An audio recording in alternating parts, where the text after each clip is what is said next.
इसलिए हमारे जीवन में अगर मां भगवती को प्राप्त करना है, मां भगवती की कृपा चाहते हैं, तो सुरसा रूपी रचना को, जिह्वा को कंट्रोल करना पड़ेगा।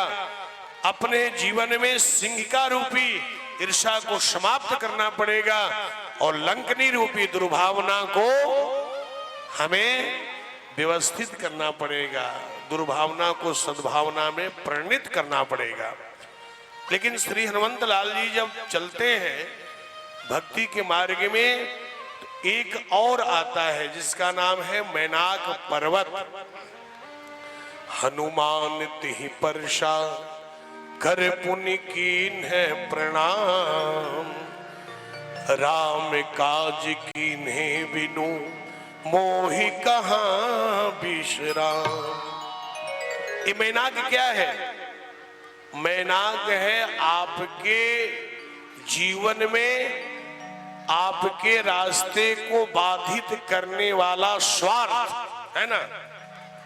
आप जब किसी भी रास्ते में चलोगे, आप चाहे भक्ति मार्ग में चलो, किसी भी रास्ते में चलोगे, तो आपको स्वार्थ रूपी मैनाक आएगा और कहेगा कि अरे आप कहाँ जा रहे हो, आप थके हो, अब आगे जाने की जरूरत नहीं है, मैं हूं ना, मैं आपको अपने साथ ले चलूंगा। बहुत सारे प्रलोभन देगा। आपको अपने जीवन में प्रलोभन से बचना है। हनुमान जी ने कहा, क्या कहा? भक्त को अपने लक्ष्य का ध्यान रहना चाहिए, लक्ष्य पर मेरा मन केंद्रित रहना चाहिए। हनुमान जी ने कहा, राम काज कीन्हे बिनु मोहि कहा विश्राम। मैं बिना सीता मैया की प्राप्ति किए बिना मैं कहीं रुकने वाला नहीं हूं। इसलिए हमें अगर मां भगवती को प्राप्त करना है, कृपा प्राप्त करना है, तो अपने जीवन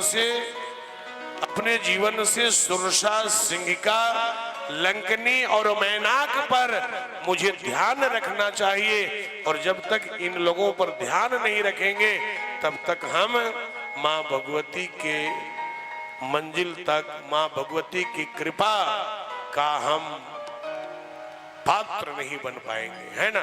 हमें रखना चाहिए। बोलो सांचे दरबार की।